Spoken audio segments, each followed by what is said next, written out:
I would love to just start with the very simple question of what is digital legacy and why do we need to protect it? Yeah, I'm happy to start with that. So digital legacy is essentially everything that we're doing in our lives today. We spend probably half our awake time online today. We're doing everything from learning, playing, living, socializing. So essentially everything in our life is turning digital. So your digital legacy is all of those sites and assets and probably your money. It is everything Your from your Bitcoin. yeah, your Bitcoin. It's all of those memories that you have in your photo album or videos, essentially. So it's essentially how do you want to be remembered, and how do you make sure that all of that stuff that you created gets to the right people if something happened to you.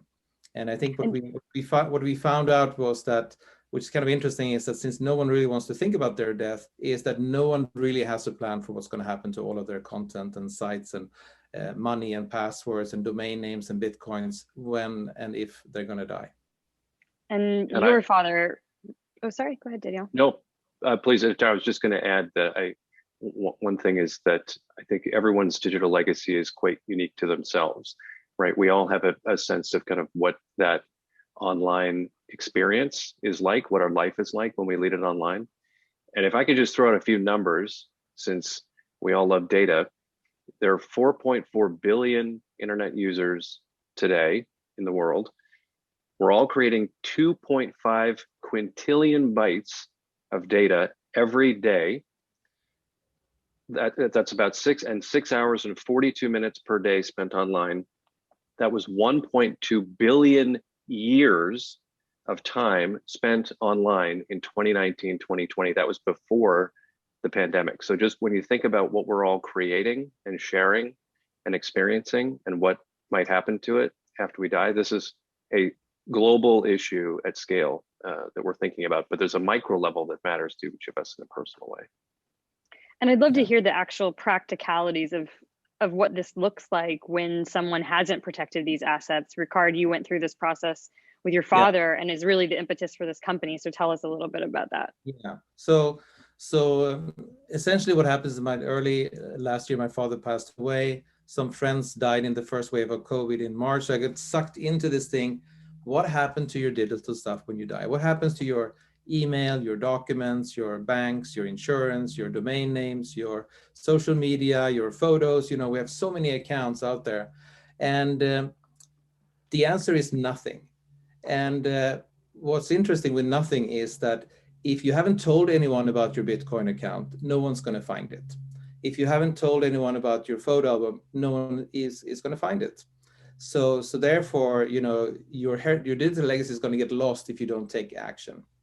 The other thing is that you know, we all die, and no one is really doing anything about these accounts. You probably started so many accounts, but when did you actually close off an account yourself? You probably started, you know, Peter and I have MySpace, you know, some people have Pinterest, you know, maybe you don't use them anymore, but you never close them down, which means that there are dead people on the internet. So we estimate, for example, that there are over 30 million dead people on Facebook sending birthday reminders. People are on LinkedIn, you know, you get work anniversary reminders from dead people. You get, you know, restaurant recommendations or Airbnb recommendations from dead people. This is not, you know, sustainable. We need to find a way where, you know, we can take control of not only our own digital legacy, but also the ones of our parents or our friends. Incredible. So you've built the company, and so tell us, you know, what is the service offering? What exactly do you offer individuals who sign up, and how does it work? What does it cost? Yeah, so essentially we do two things. One, we have something for you when you're still alive. So what we do is an easy way for you to register all of your sites, your social media, your documents, pre-record last goodbyes. You can very easily do your will, your medical directive, funeral directive, so essentially get sorted. And then you can share these things either with your family already now. So maybe you want to share the Bitcoin account or domain names or photo album with your partners now, or you can make a setting that only becomes available when you pass away. So it's kind of it's like your digital will to some extent, making sure that all of that stuff that is not covered in your normal will which is typically the house, the car, the kids, and the cash, that they get to the right person. But then we also have a service for if you have someone in your family, a loved one who passed away, and you want to take care of all of their accounts. Maybe you want to close down paying subscriptions, you want to get the photos out from Google or Apple, you want to make sure that you maybe memorialize the Facebook page so it becomes a nice memory page where people can remember you and pay your respects. We're kind of your one-stop shop to take care of all of those accounts.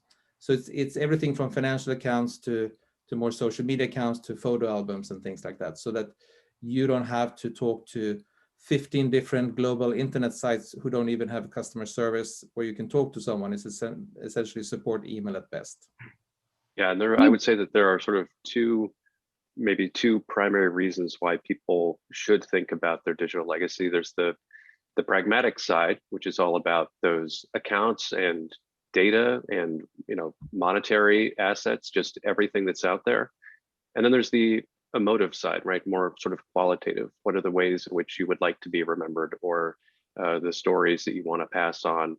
So much of that is captured in our daily life in the way that I was sort of outlining with these crazy numbers when you think about everything that we're creating and sharing, and what happens to it later has a sort of a priceless value to it, if you will. There's the the stuff, and then there's the stuff that really matters. So taking care of both is possible in the way that we're thinking about it.